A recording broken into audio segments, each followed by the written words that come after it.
Playing with it. All right, here it is. What's going on, everybody? Welcome back to another episode of Weekly Dose of Dano TV. Here with your host, your boy Dano, giving you the best content that you're gonna find on the internet. If you give me 10 minutes, I promise you're gonna stay for the entire episode because we have the email marketing master here, Josh Kropkof, in the building with us, giving us the secrets and then ins and outs of email marketing and why we should pay more attention to it as business owners, or if you're just getting into the art of email marketing. He's going to give us all the golden nuggets that we need to really expand our business and to take it to the next level. So, Josh, what do you have to say to everybody before we get started today? Thanks, Dan. Just super excited to be here. This is my first time being a guest on a live show, so super excited.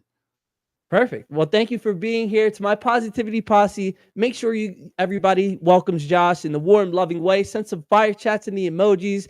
Send some positive words of advice. Anything that you have to do to raise your vibrations, because now it's time for another episode of Weekly Dose of Dano TV. Let's get it, everybody.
So welcome back, everybody. Need to change this. We're working through a new system and a new software. We're on wave.video for this episode and for all the episodes going forward. So just give me a moment or two. If something doesn't look right, just like that video, the transition coming back, just give me like a week and we'll be able to figure that out just to play around with it. But thank you so much for being here. If you're watching live or watching on the replay, because we have a lot of golden nuggets that we need to share with you guys for today. And I'm telling you guys, bring out your pencils, bring out your notebooks, your papers. Everybody needs to just write down the golden nuggets that's going to be going on for today, because we're really dedicated to giving value here on Weekly Dose of Dano TV. And Josh was super insistent. He says, I'll talk about my story if you want, but I got to give your viewers the ultimate value. He said that repeatedly, and I can't wait for everybody to see what value that we have to bring for you today. But everybody, let me tell you, I know with his journey was not easy, and my journeys is really the same thing. And everybody has, their personal story to say, hey, well, my journey wasn't easy either. And we kind of have to have that humble factor in our lives, no matter how much success we do have, or no matter how much, money wise success, if you have a lot of partners in that sense as well. We have to be humble, because I know in Josh's story, he's going to get into it a little bit, how he had to start over, a few times in his life, and when it comes to starting his successful business. And for me too, I had to always start over. Like, this format and the content that you're seeing right now, it wasn't always like this week one, but you have to have the humbleness and kind of that accountability factor to say, you know what, things may not be working the way that I think they should be working, or the way that I would want them to work. So now we really have to dig down and dig deep and kind of do a reflection on what we have been doing, right? Because I know we often think that the steps that we're taking at that time are the right steps. Nobody can tell you otherwise. You know what you're doing because you have that heart, that grit, and that determination. But sometimes that doesn't always equate to getting the results that you want, or having that humbleness factor too, right? Because you got to look at the most successful people in the world, whether it's Elon Musk or Jeff Bezos or all the people that have all that money. They didn't do it by themselves. And I know for Elon Musk, he kind of shares that story, if you want to go look it up after this episode, that he was very close to losing a few of his businesses, and he bet on himself. So those would be my tips for you guys today. Always just have that degree of humbleness and that accountability factor to take things to the next level, right? Because when we start to get comfortable and we start to get complacent, life may be okay. And if you're at that point in your life and you're having a great time, then awesome. Kudos to you because you're living a happy life. But to the people that want more, just always remember you have to review all the actions that you are taking in your life constantly in order to just be the best version of yourselves and to find out what is working and what's not working inside of your business or inside of your life as well. So I just wanted to share that with everybody today watching. Here's the live chat feature. I didn't even know it was all the way down here. So I'm still looking to find everything as well. So just bear with me. Jeanette Ramos, hello, beautiful souls. Hello, Jeanette. Thank you for being here. Hashtag positivity posse. Thank you, Carmen, for dropping the hashtag positivity posse as well. We appreciate you being here on Weekly Dose of Dano. And for Shane as well, thank you so much for being here, Shane. I really do appreciate it. And you got to let me know because I know you have a podcast as well. And I don't know what time it is. And I want to be able to reciprocate the same love that you show us. So just let me know when that is as well. And now we have to bring on Josh Kropkof, the email marketing master, to come onto this show.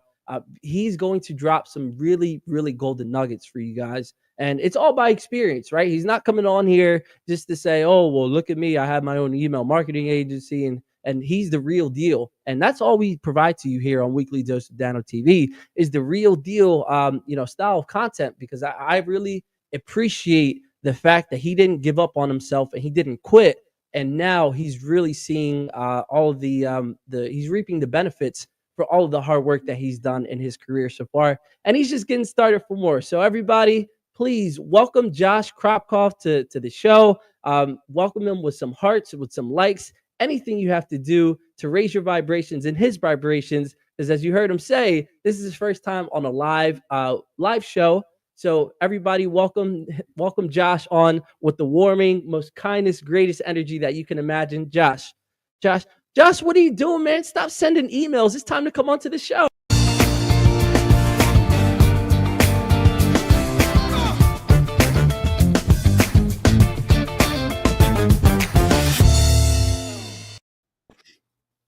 What's going on, Josh? How you doing today? Awesome, man. That is the coolest introduction I've ever seen. That's so cool. I appreciate it, man. And like I was saying, it took a lot to get to where we are today. And I'm actually just gonna switch our camera screens because as you saw earlier, I don't know why it does that. But when I go to create future backgrounds, I'll just make sure that I'll put myself on the right and the guest on the left. But Josh, we have a lot to cover in such a short amount of time with this hour. I'm just going to be messing around with this in the background, but I need you to tell everybody, what it is that you do, who you are, and how you got into what the marketing sense in the digital space, because it wasn't always easy for you and you didn't know what you wanted to do. So go ahead and take it away and let everybody know how you got to where you are today. For sure, man. Today I run an email marketing agency. We do email and text message marketing for mostly e-commerce businesses that sell online. We work with a lot of companies that are mostly like 7 or 8 figure companies, although we do have some clients that are higher than that. We've worked with some that are actually 10 figures and stuff, which is really cool. And at this point, we developed email strategies for, I think it's like 118 different companies now. And it's in like 90 something different niches, which is crazy to think about. But yeah, so how it got started, it's interesting. If I go back like 10 years, I was actually going to law school at that time, or I was getting ready to go to law school. I was finishing college. And I had studied hospitality in college and kind of thought that I wanted to maybe own a hotel or a casino or something like that. And then decided I didn't want to do that. And I wasn't really sure what I wanted to do. So I ended up in law school. And I think a lot of people actually that happens to people. I discovered when I got there that there's a lot of people who are kind of in law school because they don't really know what they want to do. And they're kind of buying time. And I think that's what I was doing. I always wanted to have my own business. And my brother and I really kind of, as kids growing up, we were very like entrepreneurial. And we, just kind of wanted to have a business together at some point. We just didn't really know how that would happen. So basically when I was in college, I joined an email newsletter. And so was actually like struggling at the time with something, which was I was trying to get better at talking to women. So I did what a lot of people might do when they're struggling with something. They go online and try to find advice. And I had friends giving me advice and stuff. But I at some point I signed up for this email list called Dating Advice Daily. And the guy was like 24, and he was very good in that area. So he would send these daily emails just giving advice on dating, essentially. So I didn't know it at the time, but that was like my first exposure to the world of digital marketing, like online marketing. So fast forward a little bit, I'm in law school. I'm still like, I'm like, do I want to be a lawyer? Like, what am I really doing with my life? Kind of trying to figure it out. And I'm still reading these emails every day, and I'm taking this guy's advice on dating. And one day he starts talking about digital marketing. And so he starts talking about like how his online business, giving dating advice to people, how he had become a millionaire at the age of 24. And I think at the time he was like 26 or something. And so now like my interest is perked, and I'm like, what does he mean? Like, how did he become a millionaire just like teaching people dating advice? And one day he sends this email, and this kind of changed my life. He goes, he tells us this story about something that had just happened, which was that he wanted to go to Vegas for the weekend, and he decided like he wanted to go to Vegas and he was going to blow all this money, and he wanted to see if he could make more money online on his business when he went to Vegas than he would end up spending. And so he really quick created a product. It was just like a video, like a 2-hour video training on something with dating. And he sends an email out to his email list, one email, and charges like, I don't know, like $47 for it or something, presses send, goes to Vegas, comes back, had made over $50,000 from that one email. And he's telling us this, and I'm sitting there, I'm like in law school. First of all, like part of me is like, is this real? Like, but I'm like, what am I doing? Like trying to be a lawyer, like hoping to get some like big salary of like a couple $100,000 a year. Like it's not even something I really want to do. And in the meantime, this guy is just writing an email to his list every day, and he's able to generate this much money. So he ended up holding this conference called the Badass Mentor Retreat, which is a great name, right? And I didn't even know what it was, but I was able to get tickets, and me and Ben went out there to Vegas to be a part of this conference. And what it was all these digital entrepreneurs, all these guys and girls, like, and people of all ages and all backgrounds who had these different online businesses making money, teaching different things or like selling things online. And most of the people in that room, and definitely the people like coming up on stage and speaking, they were all millionaires, and they had made their money entirely online. So basically that was sort of where we realized like we could start a business. We don't have to like go into a career and like wait, we can try to do what they're doing. Now, it wasn't that easy, right? And we did the first time we tried, it completely failed. We can get into that. But that did lead to Yeah. We do want to get into that too, because that I feel like that's where the gold is, and a lot of people too will start their problems, and they're not sure how to get through them. And with you, I remember you told me that you kind of almost failed 3 times. And one of the times that really stuck out to me, if we want to do like we're gonna flash back a little bit, but the most important story, not most important because it all contributes to it, but the one that stuck out to me most is when you moved into your new apartment in Florida, and then you got fired that same day. So can you just I know it sounds funny to everybody yeah. watching out there because it's pretty ironic, but dive into that story because I think it's very powerful, and I think everybody that's watching my positivity posse will love to know more about it. For sure, man. It's cool because I don't actually tell this actually, I don't think I've told pretty much anyone this, other than like my close family and stuff. So a couple years ago, so this would have been early in 2020, and this was when our agency was just starting to like become a real agency. Like we had some clients, we had been doing it like a year plus, right? And so we were just starting to build it, but there was a time period where we still weren't making enough money to even like live on our own. And so at the time it was me, my brother, and one of our good friends from back home was our other business partner, and it was just us in the business. We had a few clients, like I said.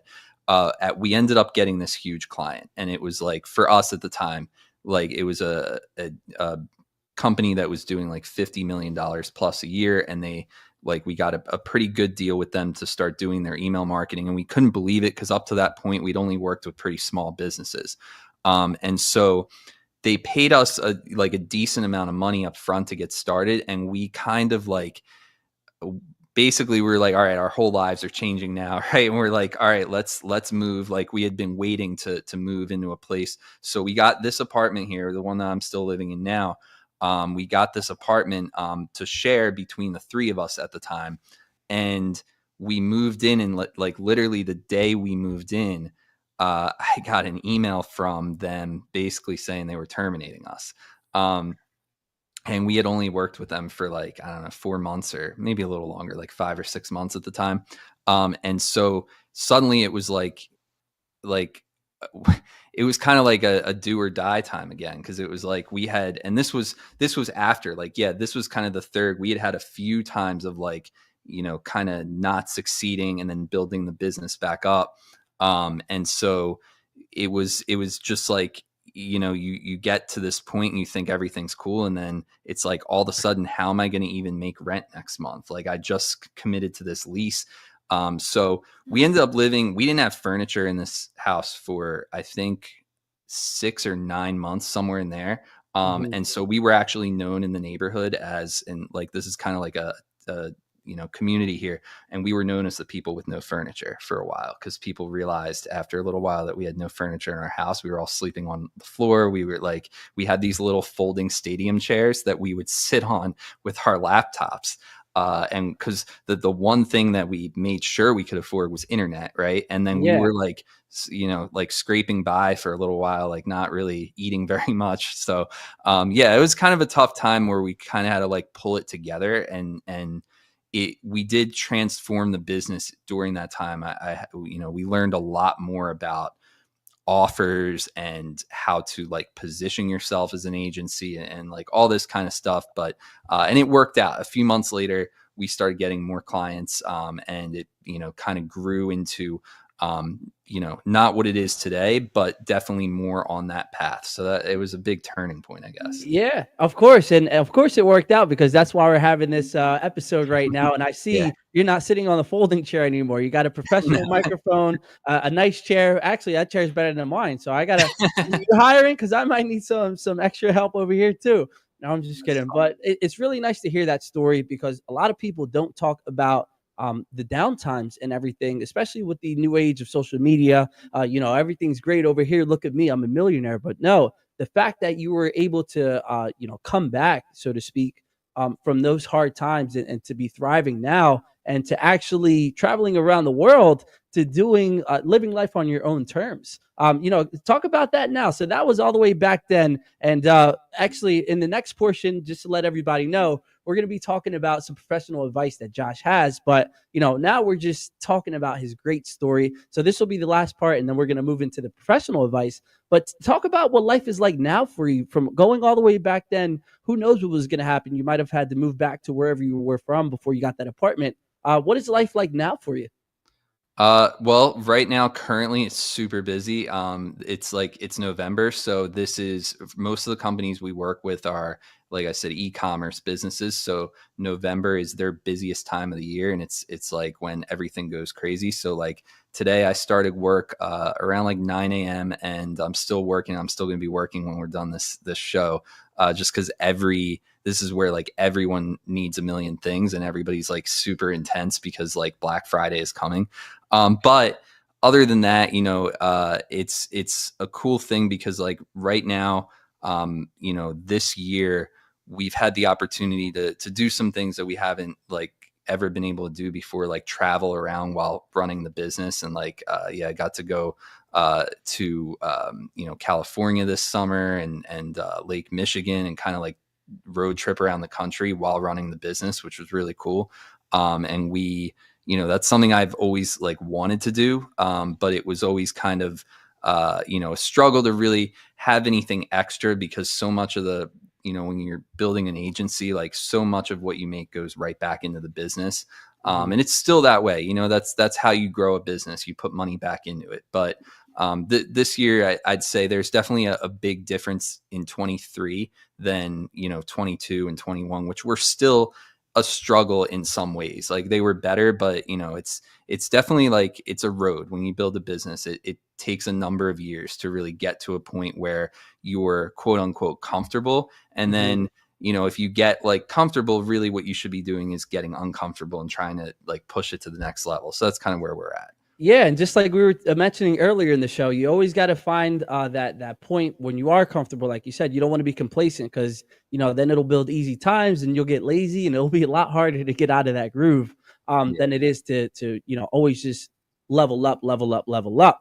And don't Mhm. get me wrong; those times are very important too, because you got to figure out what it is that you need to do at that next point to go forward. And I know for me, going to the gym, I was going to the gym for the longest time, maybe about 3 years consecutively, and this entire last year, I got complacent and I wasn't really feeling that anymore. But now, as as recent as last week, I'm getting my ass back into that gym, and we're getting back on track to where we need to go. So I'm just glad that to hear that you pushed through it, you didn't give up, and now you're reaping the great benefits of it as well. And now we just have to hear a quick word from our first sponsor. So everybody, like, share, do whatever you have to do to raise your vibrations, because we're going to hear a word from our first sponsor, which is It Takes a Village Housing. And they had a coat drive last year, which they have another one coming up. I don't want to give away too much information about that because it's still in the early stages. But here is a word from our sponsors. And like I said, please, everybody, like, share, do whatever you have to do to spread this golden content, because it's time and you're here for another episode of Weekly Dose of Dano. Here it is, everybody.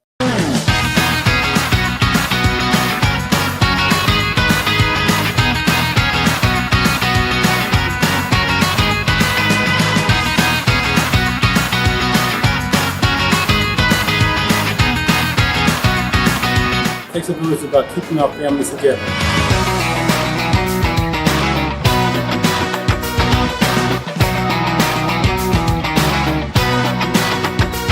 God bless this organization.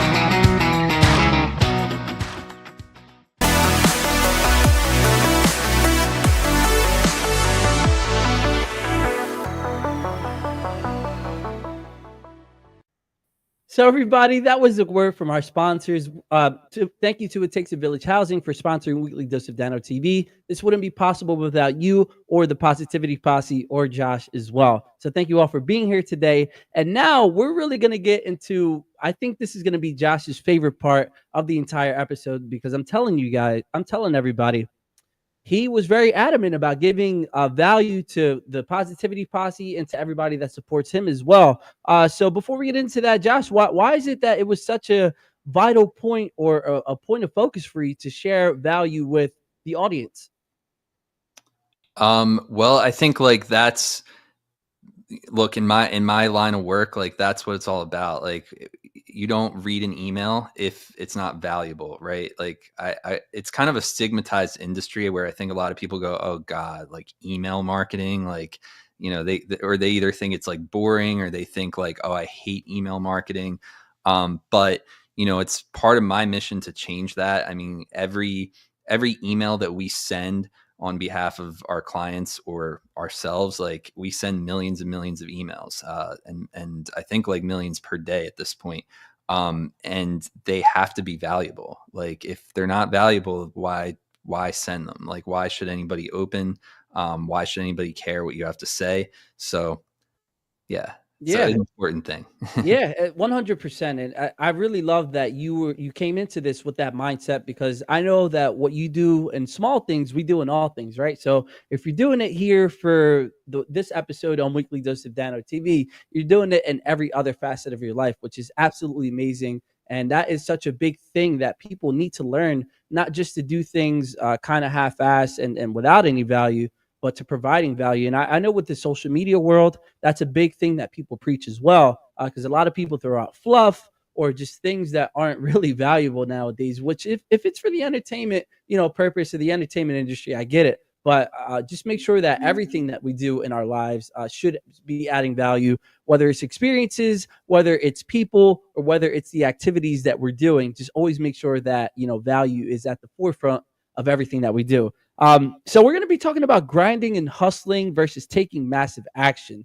And I know a lot of people say, well, you ever have that experience where you're asking a friend, like, hey, you want to hang out with something? Or you want to hang out this weekend? And they always go, oh, well, I'm busy. Well, it's like, all right, like, what are you busy really doing? Are you busy? Well, I would like to say that people that say that, that's only the first half of the phrase. The second half is, well, I'm busy thinking. Because when you hear that people are busy, it's usually about thinking what they need to do or what they're worried about at that time. But for you, taking massive action is one of the big things that you want everybody to understand and you want them to do right away. So, what's the difference between like grinding and hustling versus taking massive action? So, for like anyone who's starting a business or like anyone Oh, that's an entrepreneur, I think people get, caught up in the whole like hustle and grind mentality. And I think that can be like a pretty harmful thing sometimes. And I think that the difference is like hustling and grinding doesn't really get you anywhere. It kind of keeps you still.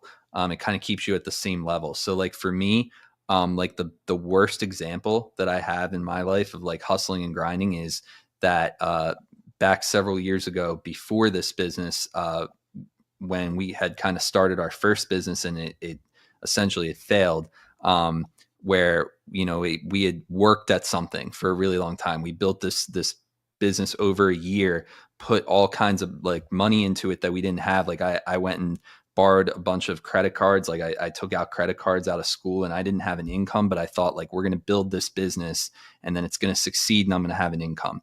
And that was really stupid. Because it didn't work. We worked for a year and we made one sale of $4.95. So I ended up in this space and I was living in Miami at the time, in an apartment down there, and I had to pay rent. I had to feed myself. And I just went $45,000 in credit card debt, and I had these bills to pay for the credit cards. And I had no business anymore. Like it didn't work. Like, and we basically like we like tabled it. Like we weren't going to do it anymore. So I went into this sort of like survival mode. And what I did was I immediately turned the spare bedroom. So like my one business partner, who had been my roommate, moved out. I turned his bedroom into an Airbnb, like put it up on Airbnb and started having strangers come over and stay at my place. And then I started driving for Uber. And I was driving for Uber every single day, every night, and having people stay at my place. And I was literally like grinding every day. And in my mind, I thought, I'm going to just make enough money to survive, but also I'm going to just be able to start to save money and then maybe put it back into my business. I thought I was still going to like build this business again. And I think what happened was I got into this like that's like really bad hustling and grinding. That's like so bad because I couldn't see the forest through the trees. Like I didn't even know why I was doing it anymore. I did that for about 7 months, until finally, what ended up happening was, I got two things really. One, I got an eviction notice, because I wasn't supposed to do Airbnb out of my place. Secondly, because I was late with rent and like I couldn't, like the whole thing was falling apart. So I like called up my dad and like told him what had happened, and he was so mad. Like I had never heard him that angry before. And basically I had no choice but to like that was my sort of like bottomed out moment where I had to move home. And Mhm. I had lived away. I had lived in Miami for over 4 years at that point, and I had nothing left, nothing to show for it. I was in all this debt. I had to move home and go live in the basement of my parents' house. But at the same time, the other thing that happened was my brother had coincidentally found this basically a mentor came into our lives. This guy who was a copywriting coach who taught people how to build like email marketing and email copywriting businesses, and taught people how to like get actual businesses as clients. So the business we had started before, we were trying to like sell our own products online. Like we created this body language course, and we were trying to like do what I had seen the Dating Advice Daily guy do. We were going to just like sell stuff online and make all kinds of money. That's what we thought we were going to do.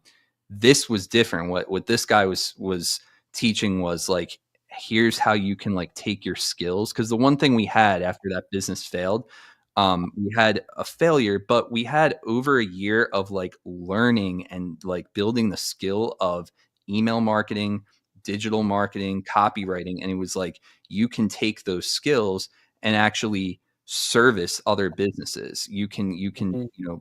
help other businesses get customers.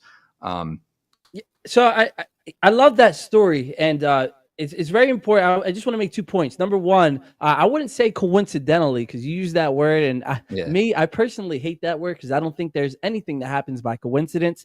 Everything is for a purpose and for a reason. And if he came into your life at that time that you needed the most, I think that was definitely meant to happen the way that it needed to happen, for you to succeed in your business or to succeed in maybe in other ways that we don't even know about. But I kind of want to dive into what you were talking about a little bit before, where you gave us an example of bad hustling, right? Yeah. Where Yeah. you were doing these things of not doing the of not really seeing the light at the end of the tunnel. So how did you flip that into good hustling? Right. So that's sort of what I was getting to. So like actually the bad hustling was the Airbnb, the Uber, like trying to do that stuff.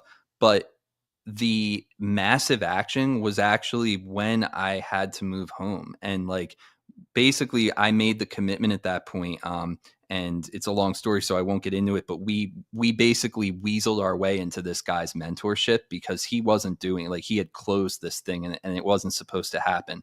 And he let us in for like $500, which and it's crazy. But basically, like I made this decision at that point, like I'm going to like I'm going to swallow my pride and go move home, and I'm going to do nothing else except make this business work. Like we're going to do this new thing, and I'm going to commit to it and like go through the pain of like learning how to do this and actually take action on. So I think that, and like I'll give you I can give you more examples too, but I think like the big difference is like hustling and grinding keeps you where you are. Massive action transforms you. It's a big change. It's like it may be making a decision. It may be getting mentorship. It may be going somewhere where you're going to be exposed. Like we call it environmental exposure, like going somewhere where you're going to be around people that are so much better than you and so much like further along in life and like more successful than you. And you're going to like put yourself in that position so that you can see and feel what their energy is like, and like humble yourself and be like, I'm nowhere near where these people are, but like I want to be there. So like teach me, right? Putting yourself out there, getting yourself an opportunity, finding a mentor, or like just dedicating yourself to like, I have to make this happen. So like one more quick example is fast forward several months after that, the whole living at home thing wasn't working. So Ben, actually, my brother, he said to me, like, come move in to my apartment and let's like build this together. And at the time he was in his senior year of college. He was finishing school. And we still wanted to do this business together. He had a 1-room studio apartment in Tallahassee, Florida, in the middle of a college town. And it was a small apartment, and I slept on the floor. I moved in there and I slept on the floor in that apartment for what we hoped would be a short period of time and ended up being 4 months. And basically I did nothing every day except work on talking to businesses, like reaching out to businesses and trying to like sell email marketing services to them. We didn't have a client at the time. And we'd wake up, he'd go to class, I would get on my laptop and like work at this every day. But it got to the point I started getting on calls with businesses who were interested in potentially having us do their email marketing. But I was so bad at sales. I had no idea what to do. I had no idea how to sell. So I'm getting on calls and I'm just failing at it. And we're getting nowhere. And so at a certain point, my brother and I had reached a breaking point because of the situation. Like, he's supporting me at that point. He had student loan money that he would get every semester to pay for like his food and books and stuff like that. And he's like paying for me to be able to eat. Right. And so this is going on for a while. And we started like fighting. We were kind of like at our wits' end. And at one point he said to me, like, you know what, this is it. You have 30 days. If we don't have a client in 30 days, you're going home. You're going back to mom and dad's house, and we're not going to do this business. And he had every right to do that. But the point is, though, that at that point, it forced me. We got our client within 2 weeks, our first client at that point. And there's hustle and grind in it, but like I was forced to take massive action there. Like, and yeah, talk about an ultimatum. He says, Yeah. and that's your own brother too. So I bet that kind of hurt a little bit when he had, it's coming from him to say that to you, say, all right, well, you got to get out because this isn't working. And Yeah. it's just so amazing to hear that it all worked out for you and that you actually didn't give up. And we're going to hear a word from our second sponsor. But before we do that, we have a question here from Lou. He says, Josh, did you receive the wolf painting from a young Navajo man? Yeah. Yes. There it is. So, all right, everybody, we're going to play a word from our second sponsor of the night, and we'll be right back after a word from our second sponsor. And thank you so much for sponsoring Weekly Dose of Dano. We appreciate it. Navigate the legal and emotional journey of divorce and exit a marriage the way you entered it, with mindfulness, love, and respect. Solace Divorce Mediation is a full-service law practice helping couples focus on the health and well-being of children and their forever co-parenting family. Our streamlined divorce journey offers flat fees with an estimated completion timeframe of 2 to 4 months. If you or a friend need us, visit solacedivorce.com.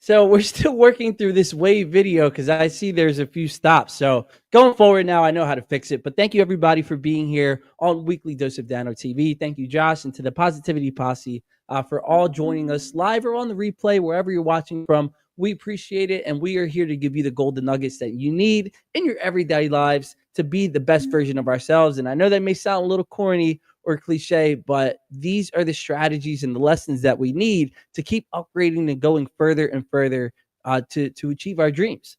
So, Josh, we're still going to be on the concept of giving value to everybody and, really the advice that you need to give them for them to succeed in whatever it is that they're doing, whether it's having their own business, succeeding on social media, or any facet of their lives. And a big thing that you like to do or that you had to do, as we heard about your story, is confronting things that don't work. And I remember we were having a discussion before about you were saying you kind of had like this ego or this, I don't want to call it arrogance, but you just had this knowing at the time that you were doing everything right and that you weren't going to change anything due to the, you just thought that it was going right. But things happened and you had to change what you were doing. So when it comes to confronting things that may not be working in our lives, what advice do you have to give to everybody in order to change the things that may not be working? I guess like, if you don't like change, nothing changes, I guess is the best way to say it. Like, Mhm. if you want to get better at anything, but definitely, in terms of business, you do have to be willing to change. I think, what we were talking about is like, there have been different points in our business where, like, if we wanted to level up, we had to really transform the way we were doing things. And really that process happens all the time. Like it's even happening now to some extent with some of our, like our systems and our processes for how we handle Black Friday and Cyber Monday. There's, things we've changed this year because we realized it didn't work as well last year.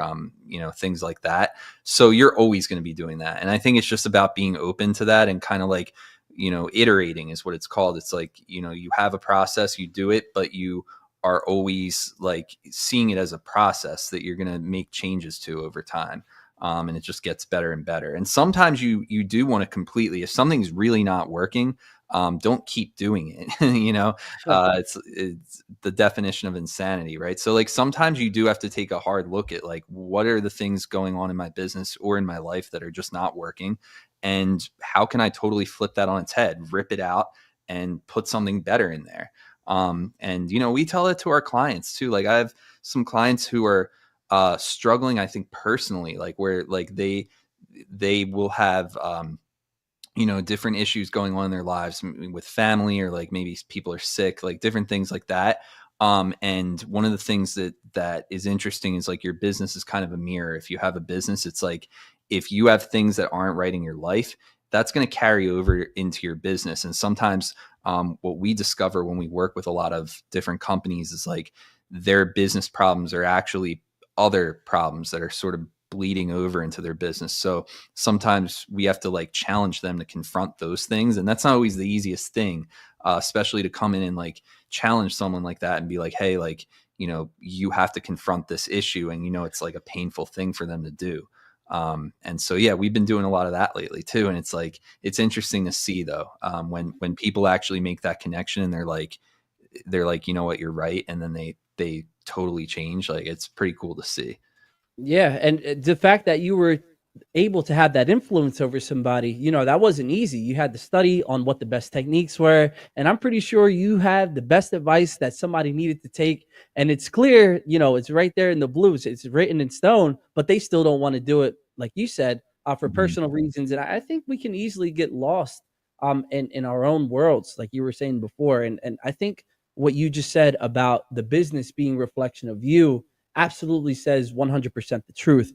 And I know that might be a tough pill to swallow, because a lot of people that may have their own business right now will say, well, my business is thriving or my business is doing that. But it could always be a step above and a step better as well. So, really, Mhm. thank you so much for everything that you've done, because I know it may seem like it's purely from a business transaction. But number one, you're helping these people through their personal lives, whatever that they might need through the world of email marketing.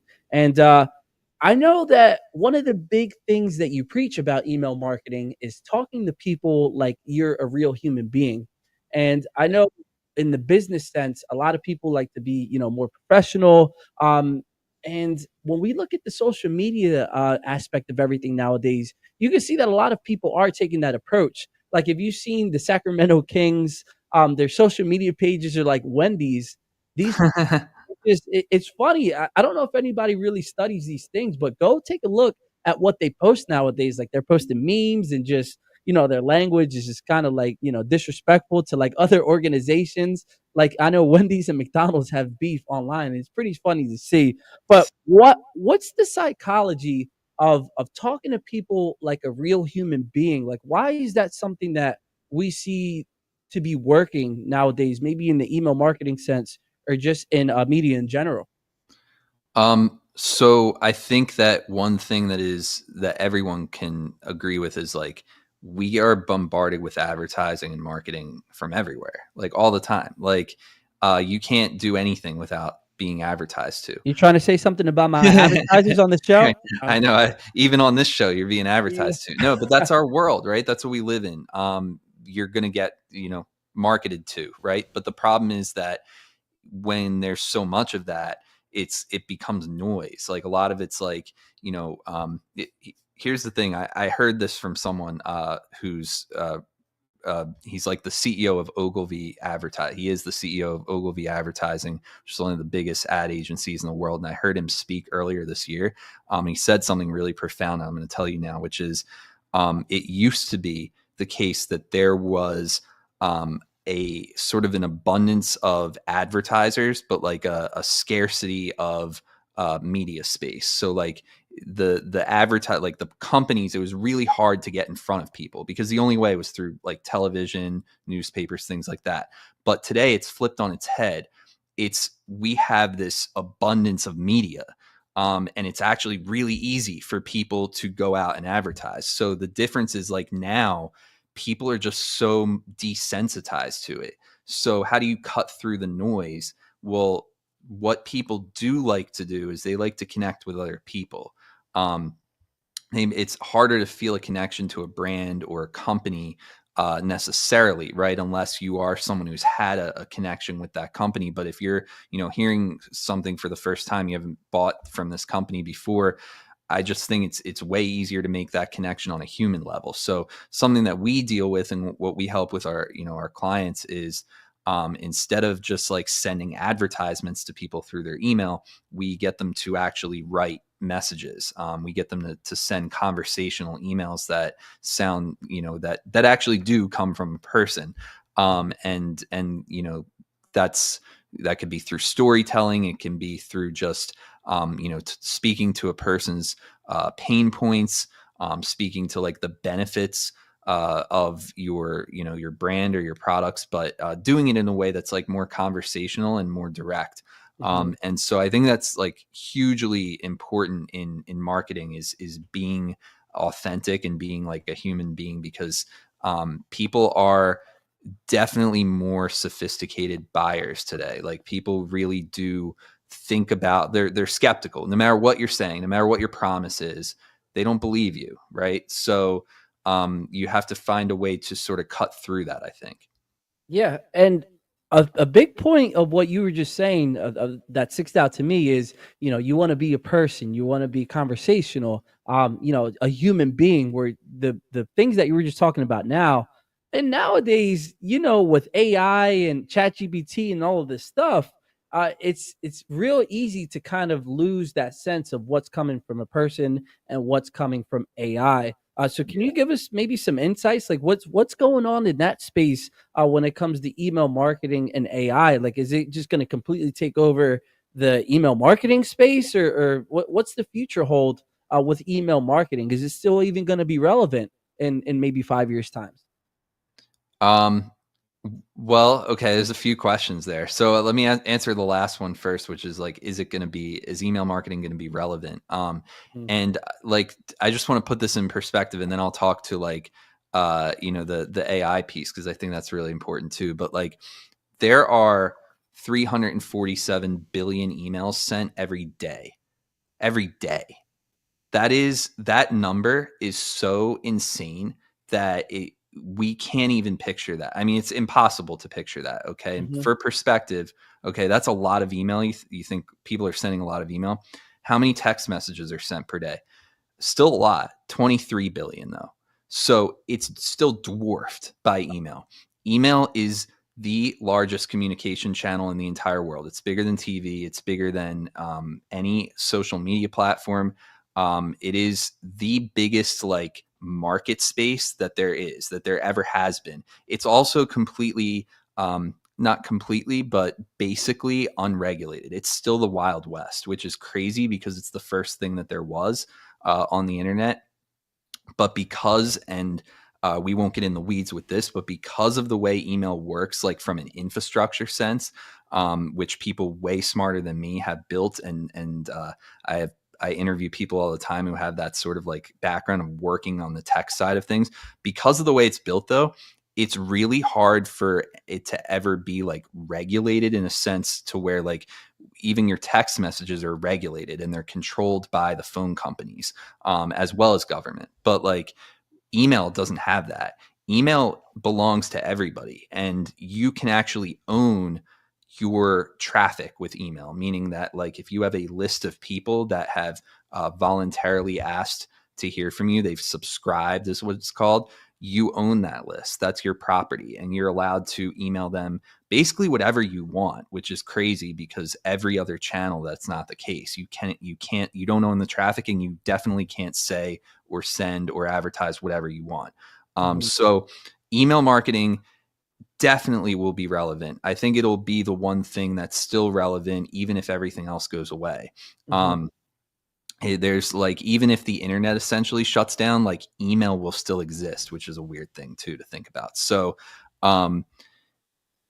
now back to what you were asking about AI. It's definitely becoming more of a prevalent thing in the marketplace, but it is, I think, still in its infancy, which isn't to say much because it's growing at a rate that's faster than anyone's ever seen.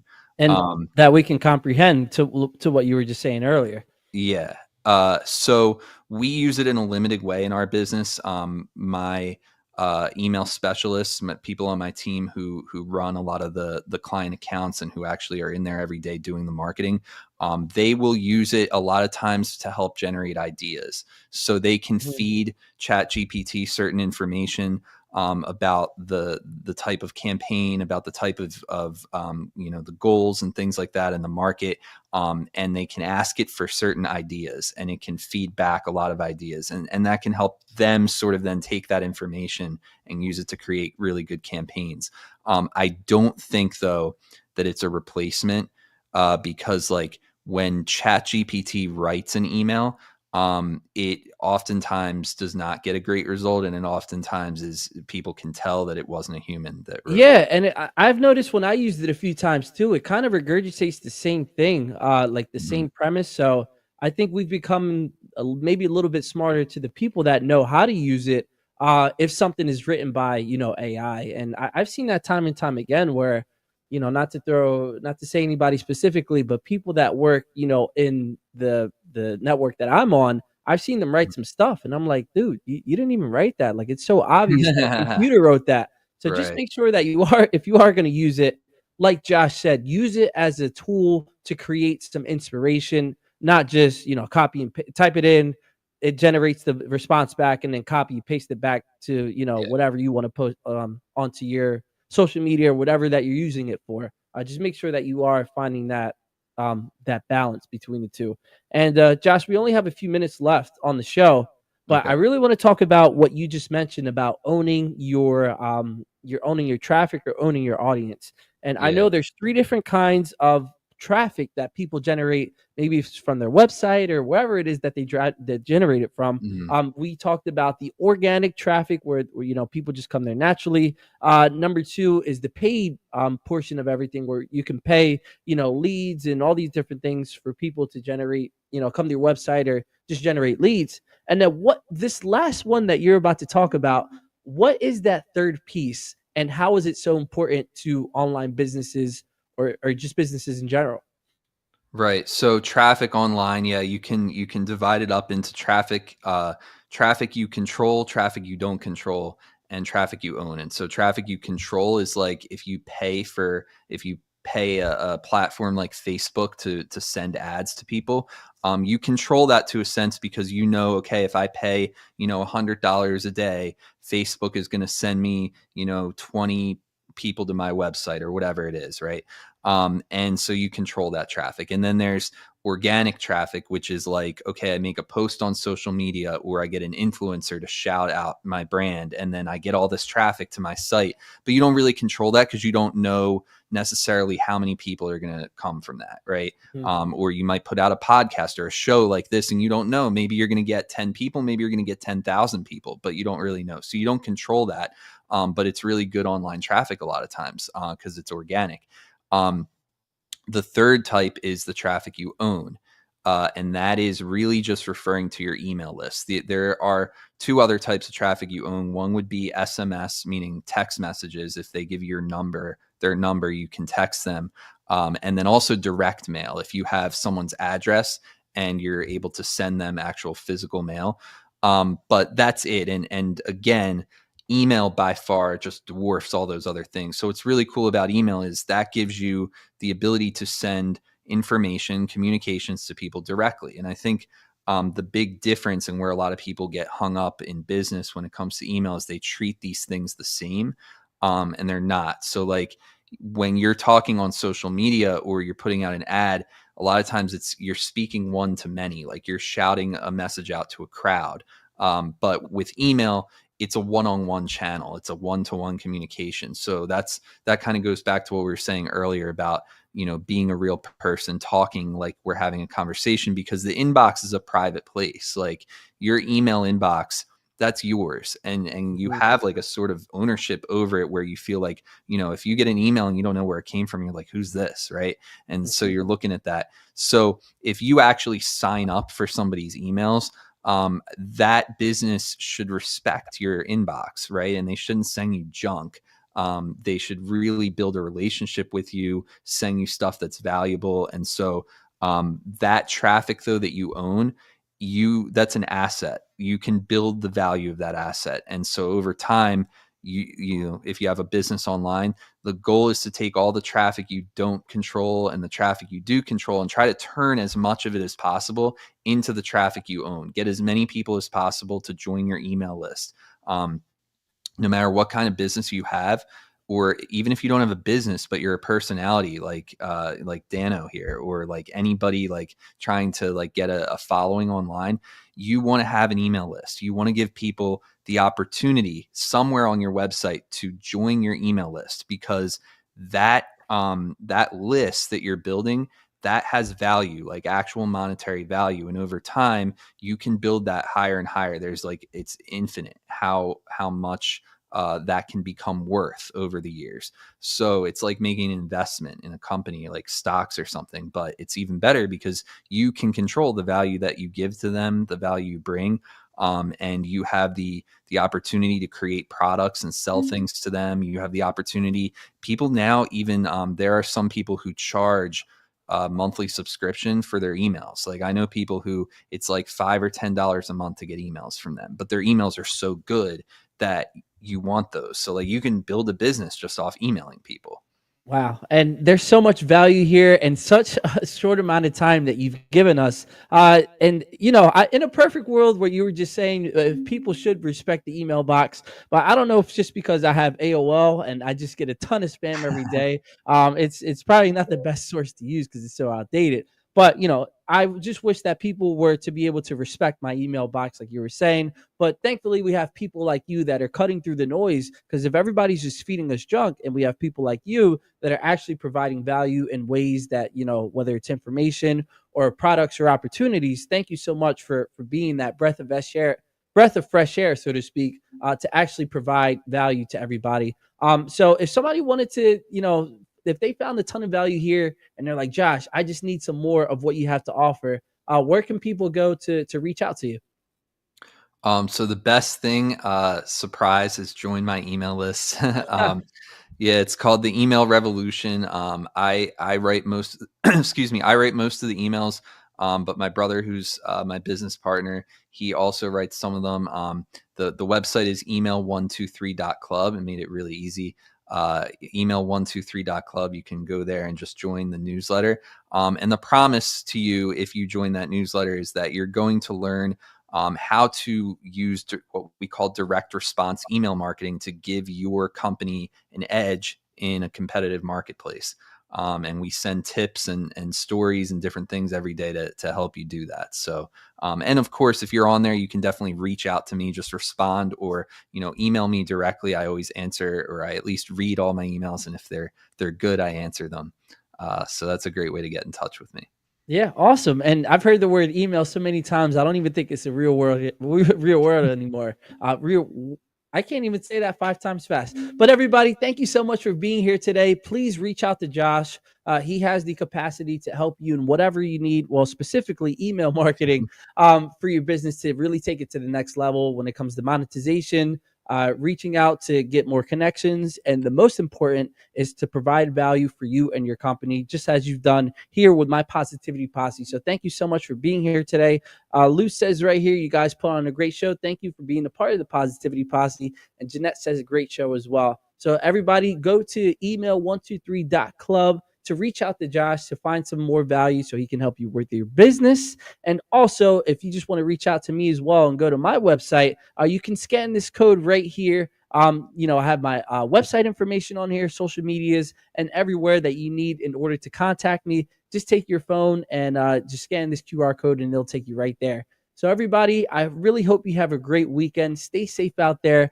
For next week, we have Todd Frace coming on, and he is the plant manager for Covanta, which is a waste management company, and they're also actually $1 billion company as well. So I'm just very grateful that he's going to be coming on to share all of the ins and outs of the waste management industry. So make sure you come back next week if you have any questions on that and your comments, and be sure to bring your great energy. Josh, if you have a 1-minute recap, what do you want people to know about you? About me, advice. I'd say, start sending emails. If you don't, build an email list and start sending emails. That'd be my one piece of advice. Perfect. Awesome. So thank you, everybody. Have a great weekend, and I will see you next week, next Thursday at 9:00 Eastern Standard Time on Weekly Dose of Dano TV. So thank you, everybody. Have a great weekend and stay safe. Thanks, Josh, for being here again. We really appreciate it. And shout out to my Positivity Posse. Peace. Thanks.